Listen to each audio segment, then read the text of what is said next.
The Peter Schiff Show. Joining me now is Henry Juskowitz, CEO of Gibson Guitar. You know, we introed him yesterday. We had a time mix-up, a little background again on Gibson Guitar, a true iconic American company. It's been around since the 1890s when Orville Gibson was making mandolins, but of course they are famous for their guitars, their acoustic and electric guitars. And the company is in the news right now because apparently the United States government doesn't like the fact that they're using Indian wood to manufacture these guitars, not Native Americans, but Indian wood from India. And so apparently the Justice Department has decided to take it upon itself to enforce its own version of Indian law here in America and potentially shut down a profitable American company employing American workers at a time where theoretically they're all saying they want jobs. I can't understand it. Hopefully shedding some light on the subject is the CEO of Gibson Guitars. Henry, welcome to the show. Good morning. Yeah, well, thanks for coming on. First, how many people does Gibson Guitars employ in the United States? We have something on the order of 1,200, I believe. 1,200 American employees collecting a paycheck. And what percentage of your products are sold outside the United States? About 60% of our product is sold outside the U.S. So here you are, a successful company, and you manufacture those guitars in America. Yes, we have factories in Tennessee and Montana and Arkansas. So you are manufacturing in America. That's exactly what we need. You're employing Americans in a productive way. You're exporting, so you're contributing to helping to lessen our trade deficit. This is exactly what we need more of, more companies like Gibson. Why does the Justice Department have it out for you? I don't know. We have no idea, but it is very apparent to us that they have targeted our company specifically. They are not doing anything to our competitors in the United States, which buy wood, the same wood that we do. They are, looking. They've been tracking us, so to speak, stalking us for the last 2 years, and they have raided us twice. Yeah. So meanwhile, the government is bailing out financial companies that screwed up. Here, you're a successful company, and they want to try to put you out of business. I mean, what is the status right now? What is going on at your company relative to this to the Justice Department's investigation? Well, we're trying to recover from the raid of last week, Wednesday. They confiscated about $500,000 of raw materials, fingerboards, and of course we need fingerboards to make guitars. So that it totally based on what law did they manufacturing process? Based on what were they able to confiscate that equipment? They had a warrant that they were able to search and seize, and. But I mean, did they say it was contraband or something? I mean, what was illegal about that equipment where they had to seize it? Initially, they didn't even tell us anything, but subsequently, after we've gone public, they revealed the affidavit that was the basis of the warrant. And in that affidavit, they claimed that Indian and rosewood and ebony are illegal to export from India. Why do they care, though? I mean, is it up to the U.S. Justice Department to enforce Indian law on American soil? I mean, why would they even care? That's a pretty good question. First of all, it's not the United States as a whole, not just Gibson, but the total U.S. manufacturers use less than 5% of the Indian rosewood and ebony. So we are a very tiny user of this wood as a country, let alone, the Gibson guitar business is even a fraction of that. So it's not obviously a global issue. Yeah, and you're importing the wood from India, so somebody in India is exporting it to you. Obviously, right. If it was illegal, wouldn't the Indian government be going after the exporters? Well, the fact is that the Indian government allowed the exports. We have a letter from the Indian government that says that it's absolutely legal to export, rosewood and ebony fingerboards, certified letter, and the wood was certified by the Forest Stewardship Council, which is a third party independent auditor, if you will, that establishes the legality, the appropriateness of wood sourcing. So, look, obviously this thing, obviously this idea that you're violating India law, this is just a cover. This is a ruse. For some reason, the government wanted to go after you, and they're using this Indian law as an excuse. But obviously, that is not the reason. That is not the agenda. What do you think is behind this? Because it certainly is not that Indian law. There is some other motivation that is behind the Justice Department. And you said, too, it was an affidavit. Was there a court order or just an affidavit? An affidavit. So no judge? There wasn't a judge that actually ordered this? No hearing? There was a judge that signed the warrant.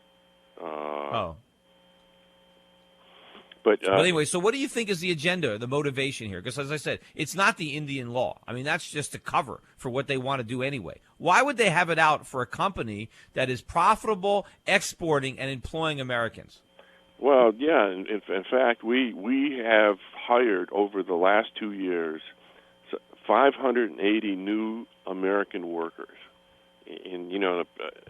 At the time when the economy is crashing and jobs are important, we're hiring people and we're exporting, and so yeah. And what's your average pay over there? Boy, I don't know. I mean, are you talking? Are these minimum wage jobs or are these good paying jobs? No. These are well paying manufacturing jobs. And of course, you're not breaking any U.S. laws at all. And they've never accused you of breaking any U.S. laws. No. Well, of course, the Lacey Act is a law that says you can't break foreign laws. So, in a sense, the law of the Lacey Act law is a U.S. law.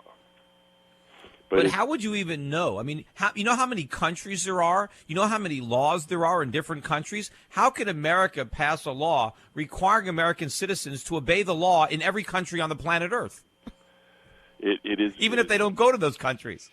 It is certainly difficult, and it is certainly possible to, not know something. However, we did know what we were doing. We have testimonials and certified statements from the Indian government that said this is perfectly legal. We have a third party, the Forest Stewardship Council, that has endorsed the wood source. So we've got. Well, anyway, we're going to come back and after the break, and Henry, we're trying to figure out, put our thinking caps on, and trying to figure out what is behind this this vendetta against your company. I mean, you said you have 1,200 workers. Are they unionized or non-unionized? Non-union. Okay, so it's a non-union shop. Maybe some people don't like that, but what else? I mean, what else could be behind this? I mean, what do you think is the true motivation? Because I don't think the Justice Department just woke up one day and said, let's go after Gibson Guitar. Somebody had to put them up to it. There's got to be some agenda behind their action because the government doesn't do anything just on a whim. Well, they're spending millions of dollars to pursue this, and they're pursuing. Initially, they had a problem with Madagascar wood. Now they have a problem with Indian wood. It's clear that there's an agenda there, but no one has talked to us. I don't know what the issue is, and I mean, is it about where do they? Go ahead. That it's a political issue somehow. But where do they want you to get your wood? Is that the only thing they object to? Is where you're buying your wood?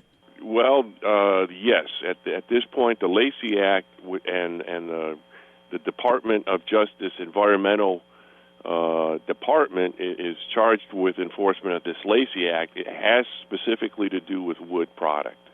Well, I mean, where could you get your wood other than India? That would be that the government would say is okay. There are many countries that have various species of wood.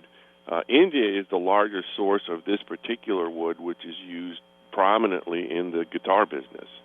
But there are other countries that have this kind of wood, and there are other woods that that we could source in the long run that may not be as acceptable to guitar players. So if you had to get wood from another source, would it mean that your guitars would either be more expensive or would they suffer in quality if you did that? They would clearly be different. It would be a matter of opinion. I think most players would say that, yes, the guitars would be of lesser quality. So in other words, it would damage your ability to compete with other guitar manufacturers and actually put in jeopardy those 12,000 jobs. Yes. So here you are. You're an entrepreneur. You're running a successful company. You're making a product that is desired the world over, and the government is somehow trying to undermine the quality of your product so that you're less competitive and so that you may end up having to fire workers instead of hiring more. What could possibly be motivating them? I mean, they can't be insane. Well, one instructive statement they made in a court filing was that we would be better off to manufacture guitars in Madagascar rather than the United States. So they actually want you to outsource your manufacturing to lay off American workers and hire foreign workers instead? That's their goal? Apparently, from this statement, that's what I would infer. You would think, that the government destroys jobs accidentally. All the government rules and regulations end up destroying jobs, but I don't think it's their intention to destroy them. It's just their own incompetence. But here you're actually saying that they're actually intending. They're seeing some jobs that are viable, and they are deliberately trying to figure out how to get rid of them. Yes. Yeah, they ought to use your story. This would be a great commercial, against the Obama administration. With the one hand, they say they want to create jobs, and then he's got his henchmen out there doing everything they can to destroy jobs. Well, they certainly have been causing us a tremendous amount of problems and injuring our business, and it is impacting our ability to compete successfully.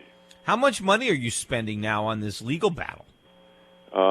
Well, between the materials they've seized, the disruption in production, and the legal costs, we are looking at about a $3 million cost to us at this point and continuing. That's $3 million that could have been used to grow the business and hire more people. Yes, sir. And so, do you think you're going to have to start laying some people off right now based on what they're doing? We're holding the line. Our people didn't do anything wrong, and we are not going to lay anybody off. We're going to hold the line here. But obviously, though, if this disrupts your ability to supply products and orders drop off and the revenues aren't there anymore, you may have no choice. You may have to lay people off at some point. At some point, that is certainly something we might have to do. Now, have you gone to your own congressman, or is there some way you can, enlist the help of somebody in Washington to try to call off these dogs? We have indeed. I've called all our representatives and Congress people. I've called the governor. All of them were very supportive, and all of them said the same thing. There's an ongoing investigation, and we're prohibited from getting involved in an ongoing investigation. Who's prohibited from getting involved? They are. Your own congressmen? Yes. Are prohibited from getting involved in an investigation by the U.S. Justice Department? How could that possibly be?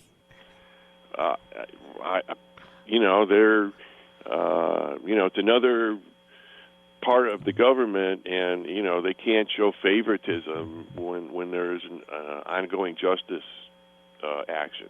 But even if it's obviously unjust, even if there's something going wrong. I don't understand. Even this from a states' right issue, I would demand that the government show you what U.S. law you violated. And even if you're claiming that there's this law that says you can't violate Indian law, if you have a letter from the Indian government saying that you're not violating their law, then you obviously didn't violate that law. So what law have you violated? And if they can't produce the law, then they need to call off the investigation.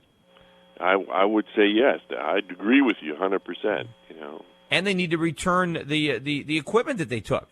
That would be good. I also think that I think you have a lawsuit. Of course, it's difficult to sue the U.S. government, but it doesn't seem to me that there is any legal justification for what the U.S. government is doing. They are just simply acting as a terrorist organization, just terrorizing your company.